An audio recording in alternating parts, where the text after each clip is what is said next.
Warning. Our YouTube channel and its videos may contain scenes, language, and content that may not be appropriate for all audiences. These videos include surveillance footage, undercover pursuit of suspects, actual police and rescue operations, and fearless confrontations. If you do not approve of the content, please do not watch our videos. If you wish to continue, we strongly advise that you proceed with caution. Viewers' discretion is advised.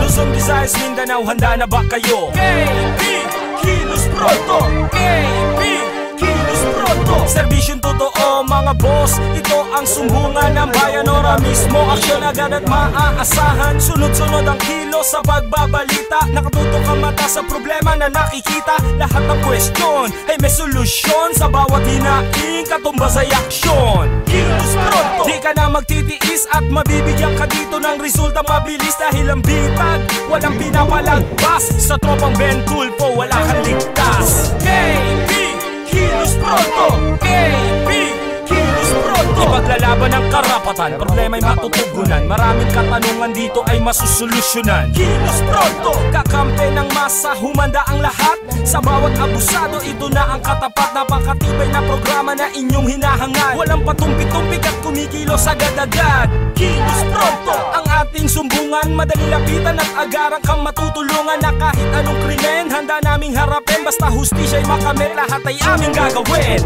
KB, kilos pronto! KB, kilos pronto! KB, kilos pronto!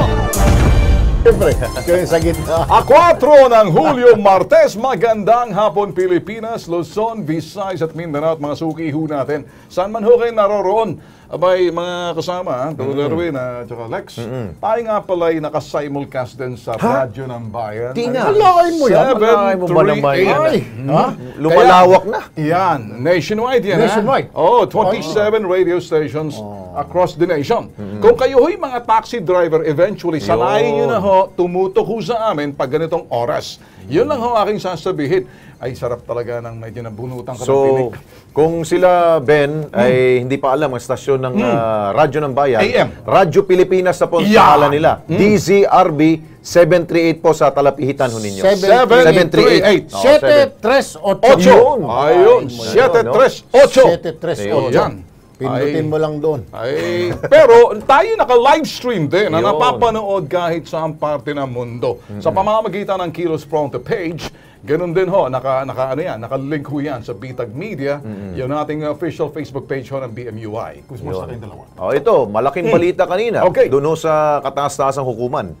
Pabor ang mga maestrado sa martial law. So, ibig sabihin, yung mga nagreklamo to, Ben, supalpal. Supalpal! Kaya sabi, magtago na kayo. Sabi ko na nga sa inyo, titigas ng bumbunan nyo. Sinabi na nga sa inyo, Alejano, Bagilat, at Lagman. Matigas talagang ulo ninyo. Sinabi na nga, kasi aprobado ng Senado, aprobado ng Kongreso. Pati anong kaibahan ng rebellion sa terorismo? Mas matindi nga yung terorismo nga eh. Ay, Jesus Mario, Joseph na yan, anak ko. Okay, babalik ulit tayo dyan kay ano. Okay, kaibigan mo yun. Okay, wala na ba kayong sasabihin pa? Sigurado? Huwag na kasi ngayon magreklamo pa. Umpisa na! Investigahan serbisyo publiko, eto na! Traffic enforcer ng MMDA sobrang ere ng haras ng vendor dahil hindi nakalibre. Alamin sa Kilos Pronto. Sa Metro Manila, naglipa na ang makakapal na muka. Tulad sa Muntinlupa, ang daming balasuba sa kalsada. Alamin sa Kilos Pronto.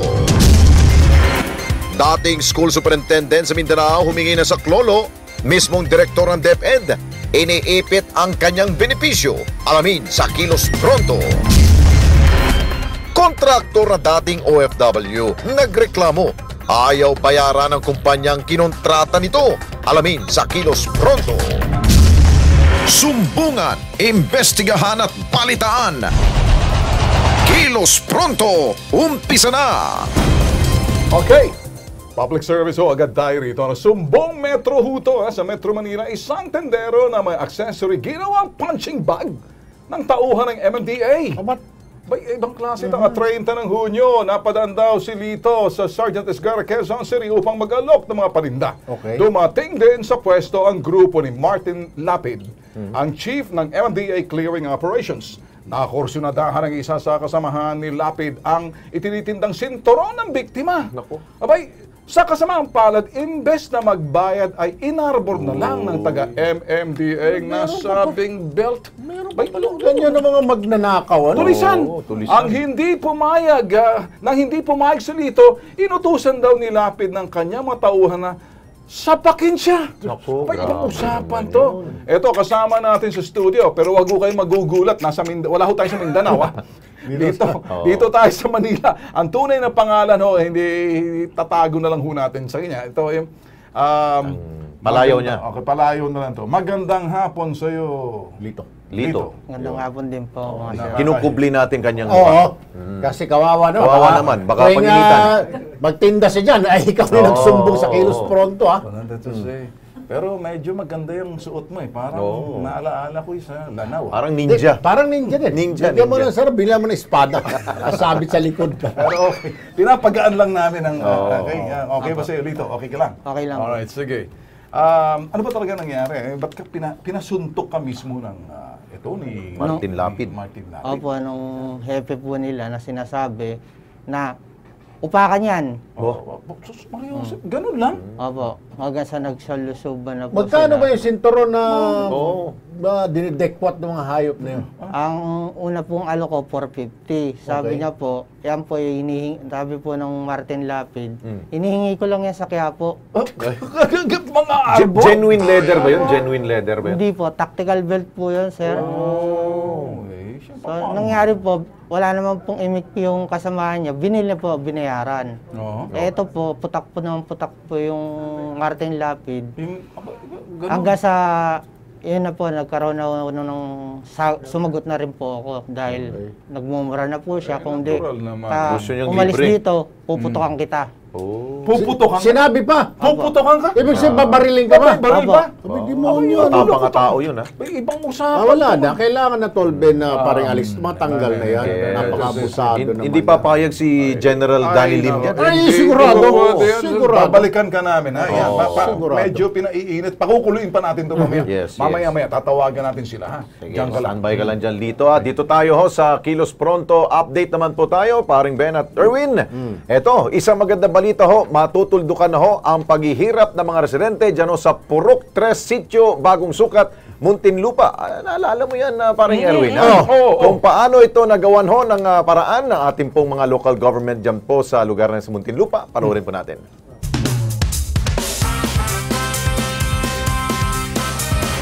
Nagbabalik na naman po ang Kilos Pronto. A 27 ng Hunyo, lumapit sa Kilos Pronto si Felipe Felizada upang idulog ang kanyang sumbong.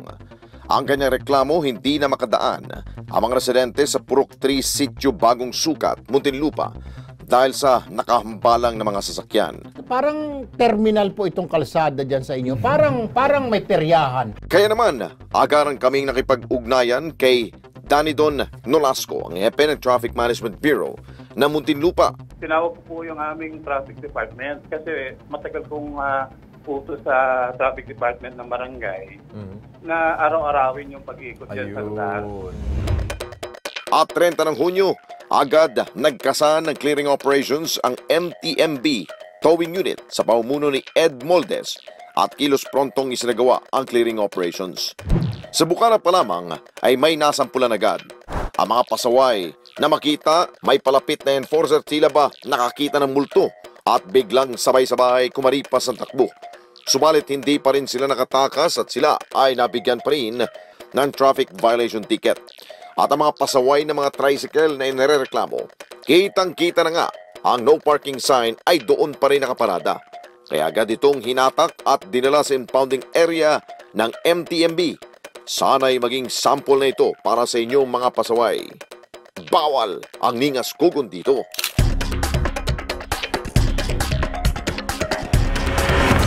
Magagaling tong mga taga niya Muntinlupa. Yes, Salamat po doon sa kanila, Muntinlupa Traffic Bureau. Yes. Thank you po, sir. Dapat round the clock, ha? Hindi lang yung isang araw lang. Dapat balik-balikan. Balik-balikan. Oo.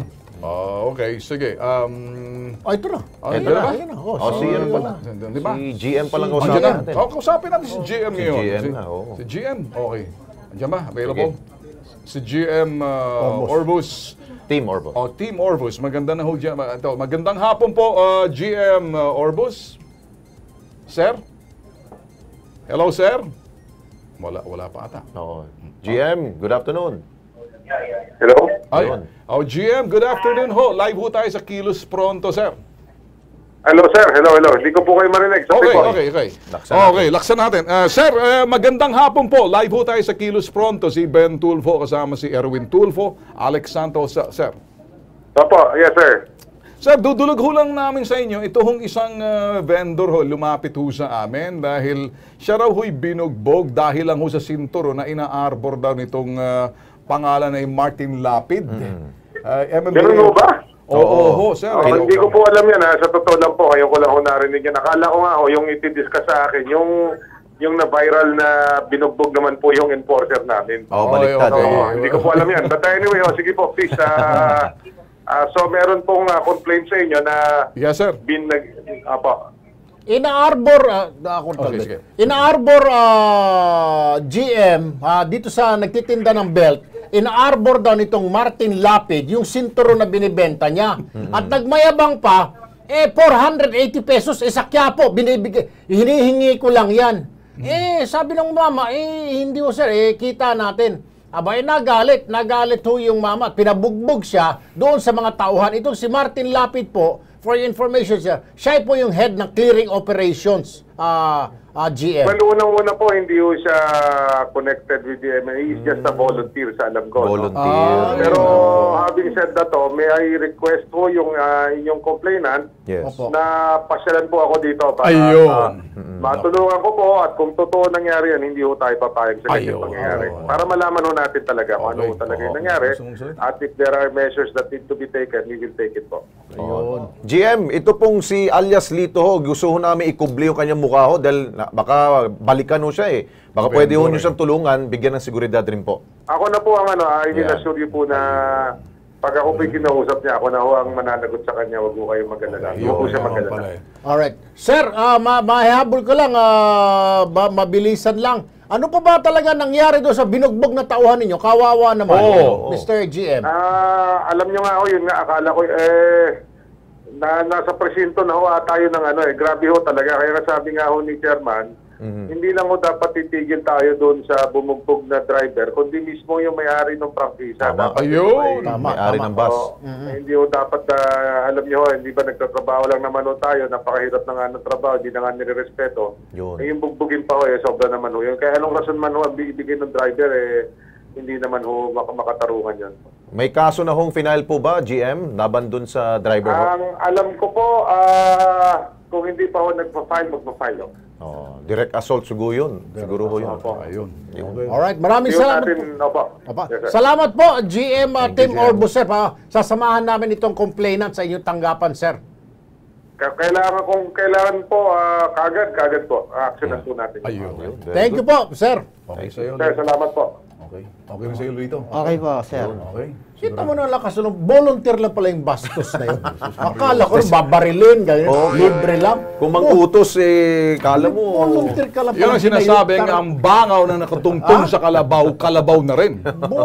Buwang tong kalabaw na ito. Naduro mo ito, tama. Buwisit ka. Kaya pala, nangihingi ka lang, hayop ka. Well, volunteer ka lang pala. Bastos. Bastos, Mario Joseph.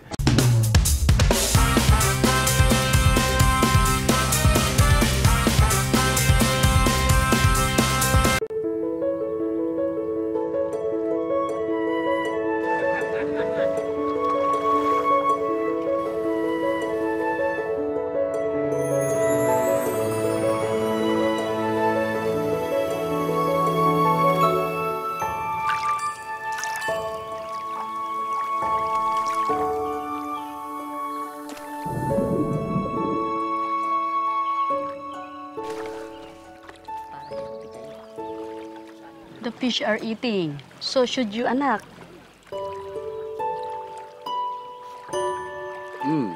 Thank you.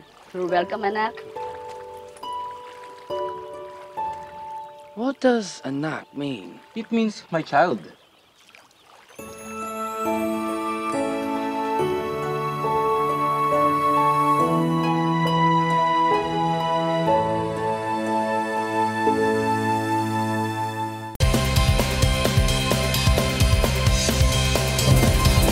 Alright, nagbabalik po ang Kilos Pronto, sumbong from din naman tayo. Mula Marawi City, isang retiradong guro ang humihingi ng tulong.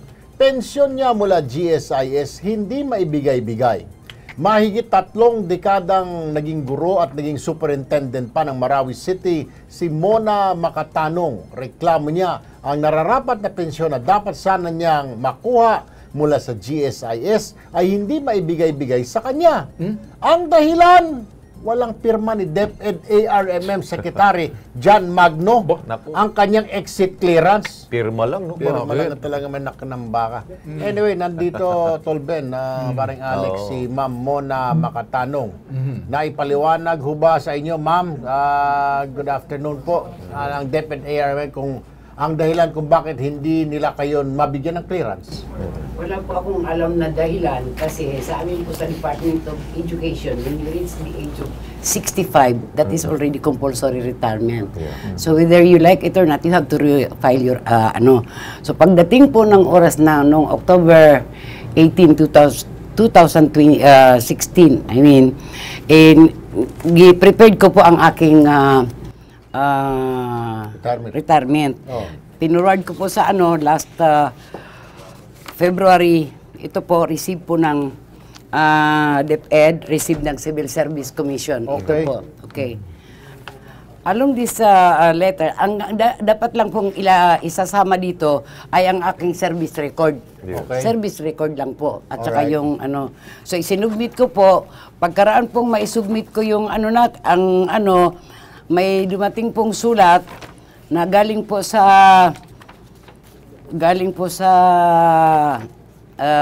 DepEd, GSIS na sinabi po na kailangan daw mayroong clearance. Clearance muna. Okay. So ma'am, para maikli, baka kasi baka pumasok si Presidente. Ang anong gusto niyo, hindi pa maibigay ang pensyon niyo? Pirma lang. Pirma lang, sir. Pirma. Okay. Alright, gagawa natin ang paraan yan para sa agarang aksyon. Makakausap natin si Attorney Jason Teng ng GSIS VP for Mindanao Operations. Magandang hapon po, Attorney Teng. Magandang hapon po, sir. Si Erwin Tulfo po ito, kasama si Ben Tulfo at paring Alex Santos. Live tayo sa PTB4. Sir, narito po sa amin si retired DepEd Superintendent Mona Makatanong, 66 years old. Hanggang ngayon, di pa rin po niya natatanggap ang pensyon niya, sir. Yes po, sir. Familiar po ako sa case ni Ma'am Mona po. Opo. Okay. So ano pong pwede, sir? Kawawa naman. Baka magawa natin ng pamamaraan. We can cut corners, sir. Alam ko may mga proseso, pero alang-alang nila po dito sa Ali. All the way from Marawi, pumunta pa rito para magreklamo, humingi ng tulong. Baka pwede nyo na pong magawa ng paraan ng we can cut corners, sir, para matulungan itong si Ma'am Makatanong. Sir, actually po,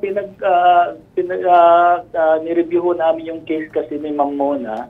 Ang problem po talaga kasi basic requirement po ang missing doon sa system. Yung pirma. Clearance. Yung clearance.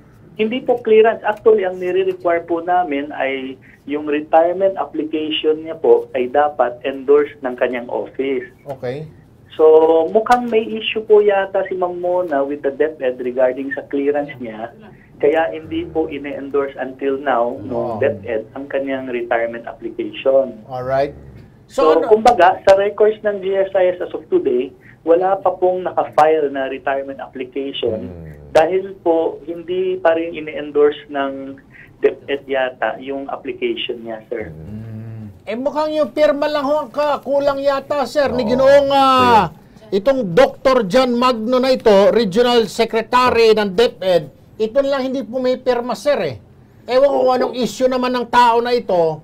Ito lang ho ang problema, sir. Opo. Kasi, sir, lahat po kasi ng mga magre-retire, kasama po sa requirement sa GSIS pag nagre-retire ay kailangan naka-endorse po yung application ng retirement. Ang rason po dyan, sir, kasi syempre kami sa GSIS hindi naman namin alam kung baka kung cleared ba yung tao sa opisina niya or baka naman kung may kaso or other administrative matters. Kaya talagang basic requirement po sa lahat ng retirement application na naka-endorse po yung office nila. Kasi itong mga bagay-bagay na ito, yung office lang talaga nila ang makakaalam. Alright. So what do we have to do about this, sir? Ibig sabihin, so hanggat hindi mapirmahan yung kanyang exit clearance itong si Magno or John Magno, hindi makakatanggap si ma'am hanggang kamatayan na. Kasi actually po, actually sa record ng GSIS, wala pa po talaga siyang filed na retirement application. Pero may sinabi po kayo sa mga staff namin na may proseso po, i-file ho ito, di ho ba na pumunta si Ma'am Jan para i-file, correct? Opo. So actually po, nung last ko pong nakausap si Ma'am Mona, ang sabi niya may nakuha na siyang regional clearance. Okay. So kaya lang yung regional clearance, imbes na ibigay niya doon sa office ni Dr. Magno para i-endorse na ho yung kanyang application, sa amin niya binigay. Okay. So what we did was, last May 22, inano ko na lang po sa manager namin sa Iligan branch office na in-endorse, in-endorse namin yung kanyang regional clearance papunta kay Dr. Magno. Alright. Sir, ganito na lamang po, sir. This lady is 66 years old. Hindi mo ba pwedeng utusan nyo na lang yung GSIS na tao dyan sa lugar na yan, na alamin doon kay Mr. Magno, ibigay itong papel na ito, sir, para mapabilis lamang ho. Kawawa naman ho ito. Well, actually po ginawa na ho namin. Okay, so what happened po? Pinorward na po namin kay Dr. Magno yan. May letter sila. Okay. Yung si Alexis Arumpak, no? Opo. Tapos, ang ginawa po nung DepEd, sinagot po kami. We received a reply around June 1. Kaya lang, yung reply tap naman po nila Dr. Magno, was sinasabi niya na parang may kailangan na Marawi City Division clearance. Kaya kami naman, nalito kami kasi hawak-hawak na namin yung regional clearance ni ma'am. Tapos ito, sinasabi na kailangan daw ng Marawi City Division clearance. Masalimuot to. Attorney, sandali po In fairness po sa GSIS dyan po sa Mindanao, kayo po ay nasa receiving end po ng mga dokumento. Alam namin ho, kung makarating lang ho yung mga kompletong dokumento, gagawin yung aksyon ninyo. Pero may mas malalim kasi. Ma'am Nona, sabihin nyo na po ano bang talagang punot dulo nito. Political, di ba? Politika po. Ayun. Politika po. Ayaw hong pirma ni John Magno dahil ano ito eh? Ano ba? Duterte ako at siya ay Duterte itong si nanay, si Magno, Dilaw. Yun. Yellow. Yun yung issue doon. Versus red. Yun, pinapatagal. Kaya ayaw pirmahan ngayon ito, sir. Yes, sir. Attorney Jason, paano ito ngayon? Ayaw talaga pirmahan kahit na sumunod na si Ma'am Mona, lahat na ibigay niya, pati kaluluwa niya na. Kung ayaw talagang pirmahan, sir, dahil magkaiba sila ng political belief, sir. Well, actually, sir, hindi rin namin masyadong ma-sure kung ano yung storya nito. Wala pong reason, sir. Ganito na lamang po, attorney, para mapabilis tayo. We're running out of time. Wala pong reason. Wala po talagang reason. Ayaw lang pirmahan. Umiiwas si Ginoong Magno para pirmahan itong clearance ni ma'am. So, can you do something about this? Pwede bang manghimasok na kayo? Opo, ang ginawa po namin, actually, inutos ko sa manager ng Iligan branch office namin. So, after nung nagsumagot sila sa isang sulat namin, tapos parang feeling namin hindi responsive doon sa endorsement namin ng March. Attorney. Nagsulat ulit kami Attorney. June 10. Hello, Attorney. Opo. Attorney, si Ben Tulfo. Attorney, we're talking more of problems dito, ano? Why won't you just make it 80% solution na lang? Wag na yung 80% puro problema. Why don't you focus 80%, solve this problem? That's my challenge to you. Can you solve the problem na lang? Kawawa naman ho dito eh. Ano po yung gusto po nila, ma'am po? Okay, anong gusto mo, ma'am? Sir, gusto ko pong makuha yung pera. Nabomba po ang bahay ko. Nabomba ang bahay niya, gusto niya makuha ang pera. Marami po. Kasama po ako sa IDP. Wala na siya. Ala na po, ito po yung picture ng bahay ko. Ayan, pinakikita ang picture ng bahay niya, de binomba, Until walang-wala na. Nang dahil lang po sa perma ni Magno. Yan, Dr. Magno, kita niyo yung ginawa niyo, And then, ito po ang, dapat po ipagmalaki nila ako dahil ako po ang kauna-unahan at nag-iisang empleyado ng DepEd-Arm na nakatanggap ng dangal ng bayan po. Ayun, no? Attorney, Hindi po ako magnanakaw. pwede bang gawa na lang natin ang paraan dahil ito, nabomba na nga ang bahay nito sa Marawi. Ano ba to si Magno? Actually po kasi, sir, ang Ganito na lang, attorney, tama na. Can you solve this problem now? Can you intervene? Yung nga, sir, as long as wala pa pong retirement application na pumapasok sa GSIS, wala po talaga kami pwedeng i-process kasi syempre... Alam mo, kung nakikinig lang siguro si Presidente Duterte sa sinasabi mo, ewan ko kung anong gagawin sa'yo. Ganito, binigyan ka na ng papel, meron ng pinail si ma'am dyan sa tanggapan mo? Meron na po, sir eh. Pwede ba magtanong-tanong muna kayo dyan? Lahat po ng requirements na sinasubmit, kailangan po in proper form, di po ba? Like, kung magsasubmit po siya ng retirement application, kailangan po naka-endorse ng office niya. Procedural po yan, sir. So, kailangan talagang gawin ho yun kasi syempre kami ino-audit. Alam mo, sir, ganito na lang. Hindi tayo matatapos, mauubos yung oras. Puro kapaliwanag, sir. Pwede mo naman, kung gugustuhin, may pamamaraan. Yun lang po ang sabi ko. Sir, makinig ka muna. Mukhang hindi ka nakinig doon sa sinabi ng Pangulong Duterte noon. Ayaw niya na ng pila, ayaw niya pabalik-balik yung tao sa tanggapan. Mukhang absent po kayo nung araw na yon. Ang gusto ng Pangulo, gawan mo ng paraan, okay? Ikaw yun eh. Nasa kamay mo na bigyan ng pensyon ito. Dahil si Magno, nag-aaway sila nung buwang na Magno, ayaw pirmahan dahil sa kanilang politika, yung paniniwalang politikal. Ito kulay pula, yung Magno kulay dilaw. Ganun lang yung kasimple, sir eh. Ang hirap mo namang paintindihin. Diyos ko po, kung hindi mo kaya yung trabaho niya, larga. Huwag mo natin kausapin ito. Hahanap po tayo ng paraan. Doon tayo sa Presidential Action Center, ma'am. Dadalhin kita doon kay Manong Digong. Yes, sir. Bukas na bukas sa Malacanang. Yes, itong hinayupak na attorney Jason Teng ito. Lalo pang dinagdagan ng problema. Lalo pa tayo ma-high blood. Bigyan mo ako ng King's Herbal dyan. Pwede sasakit ang ulo. Sus Mariusep. Bukas samahan kita sa Presidential Action Center. Okay.